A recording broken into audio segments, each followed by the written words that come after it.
Olá, tudo bem? Seja muito bem-vinda, muito bem-vindo. Você está ouvindo, na minha opinião, podcast. É um prazer e uma satisfação muito grande estar gravando para você, ouvinte de extrema qualidade. No programa de hoje eu separei algumas perguntas e vou responder para vocês. Se vocês quiserem mandar perguntas também, você pode mandar para o número 429-9146-4547, que está aí na tela, e também para o e-mail cbsilivan@hotmail.com. Vamos para a primeira pergunta do programa de hoje, do Valdir de São Luís do Maranhão. Olá, sou o Valdir de São Luís, trabalho viajando bastante. Sobre o carro elétrico por assinatura, vale mais a pena para quem anda muito ou comprar continua sendo o melhor?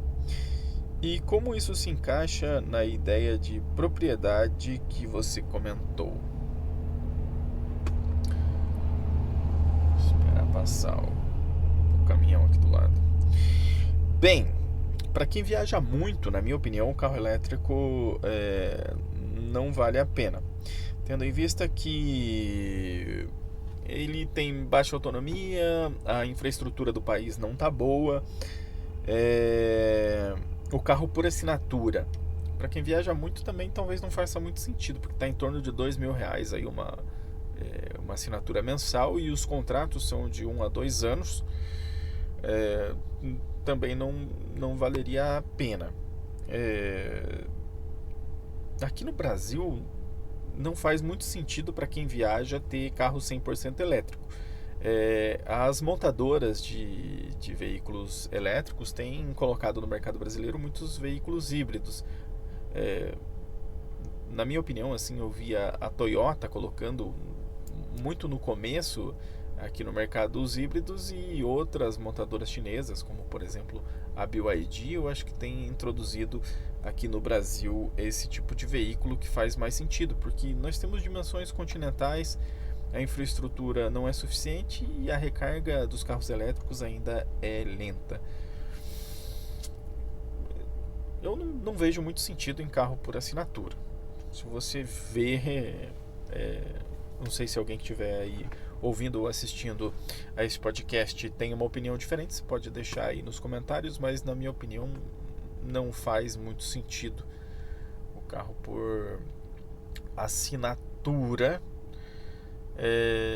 Se você faz aplicativo, por exemplo, o limite é de 1.000 km por mês. Para R$ 2.000 não vai compensar. Basicamente é isto. Da região norte, senhor Raimundo Nonato. Raimundo, Manaus, Amazonas. Me chamo Raimundo, moro em Manaus. A Amazônia tem uma realidade única, mas muita gente só vê como recurso para o resto do país. Se as leis e as regras são contingentes, como criar modelos que respeitem o jeito de viver de cada região?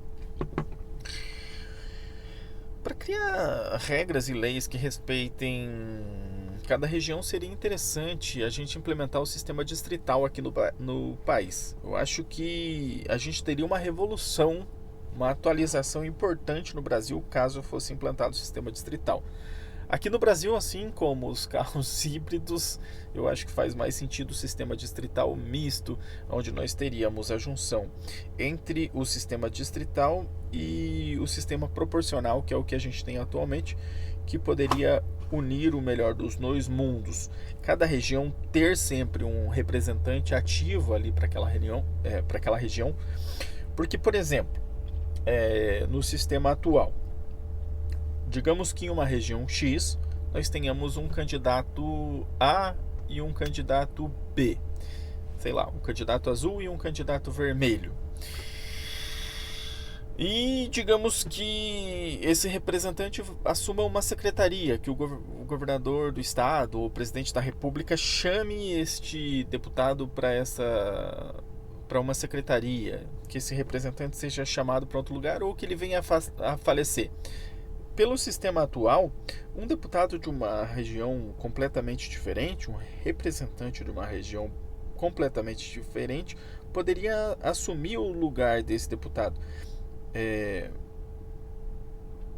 E no sistema distrital, assim que fosse indicado esse representante para uma secretaria, ou que porventura acontecesse algum problema que ele precisasse se afastar, até por exemplo se ele fosse afastado por corrupção, automaticamente o segundo mais votado daquela região, que realmente representa as pessoas, assumiria o cargo.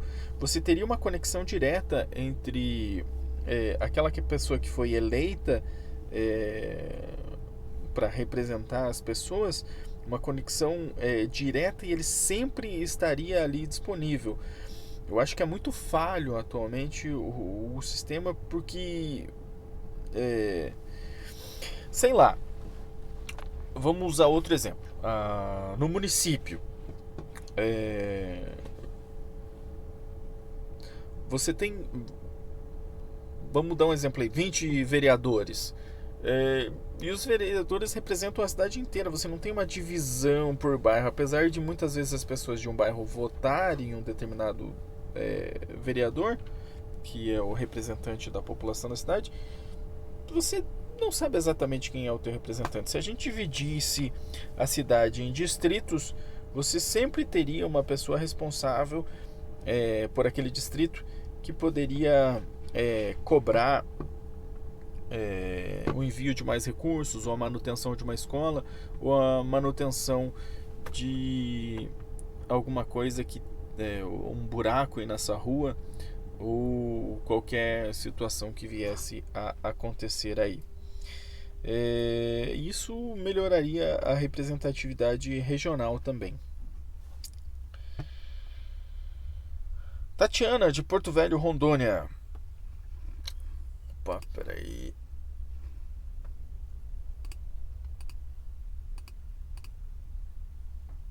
Não, Tatiana não. Mário. Qual Mário? Mário de Belém do Pará. Sou o Mário de Belém. Em Atenas, a democracia funcionava porque a cidade era pequena. Hoje temos um país enorme. Seria possível voltar à participação direta das pessoas, ou a representação política é o único jeito? Realmente, a cidade de Atenas era uma cidade pequena, tinha aproximadamente 2.500 km². O município onde eu moro, a Princesa dos Campos Gerais, Ponta Grossa, tem aproximadamente 2.050 km², eu acho. E o Brasil tem 8,5 milhões de km². A democracia direta é praticamente impossível, porque quando você junta mais de uma pessoa, o debate acaba sendo complicado. Então, o sistema de representação política, na minha opinião, é o melhor sistema, aliado com o sistema de voto distrital, que poderia revolucionar o nosso país, que aproximaria você, eleitor que vota, da pessoa que é votada. Você saberia exatamente que o cara é da sua região, ali do seu distrito, e que é ele que você tem que cobrar para levar as suas ideias lá para Brasília. Poderiam até haver mais reuniões entre esse representante, e caso aconteça alguma coisa com ele, o outro que foi eleito daquela região acaba assumindo e pode trazer recursos e propor leis para aquela região. Eu acredito que até que o sistema presidencial precisaria ser atualizado. A gente precisaria ter um primeiro-ministro que fosse chefe do executivo, precisaria separar o poder executivo, o chefe de Estado do chefe de governo, para liberar o chefe de Estado para harmonizar as instituições, e o chefe de governo realmente para executar aquilo que é necessário para o país. Divino de Goiânia. Me chamo Divino, moro em Goiânia. Aqui no interior, mantemos muitos costumes antigos que deram certo por gerações. Como equilibrar tradições com mudanças rápidas do mundo de hoje? Isso é o conservadorismo, né? O bom e velho conservadorismo. Cara, eu acredito que o sistema institucional brasileiro ele consegue equilibrar as coisas. Nós temos muitas tradições aí no interior, sei lá, procissões da Igreja Católica, no dia de Corpus Christi, aqueles desenhos que o pessoal faz nas ruas, ao mesmo tempo que a democracia e o parlamento brasileiro permitem que atualizações sejam feitas na lei a todo tempo. Então, para equilibrar, a melhor coisa é a manutenção da democracia. Célia de Campo Grande, Mato Grosso do Sul. Eu sou a Célia de Campo Grande. Se a igreja como instituição, o governo e as leis são coisas feitas por pessoas, logo são contingentes, até onde vai a autoridade deles? Podem mudar qualquer regra quando quiserem? Não, Célia, não podem mudar a regra quando quiser. Para isso nós temos o parlamento, as instituições e temos o voto, que é uma coisa muito importante aqui no nosso país e que deve ser mantida a todo custo, a democracia. Com relação às igrejas, às eclésias, às instituições religiosas, isso vai depender de cada comunidade religiosa. Aqui no Brasil há uma separação entre Estado e Igreja, né? O Estado é laico, então as pessoas têm liberdade para escolher a religião a qual vão participar, e as religiões internamente fazem as suas atualizações. Certo? Muitíssimo obrigado pela sua presença, pela sua audiência, por ter assistido, por ter ouvido o programa de hoje. Lembrando que você pode mandar a sua pergunta para o Na Minha Opinião Podcast, pode mandar a sua opinião e pode mandar perguntas para o número 429-9146-4547 e para o e-mail cbsilivan@hotmail.com.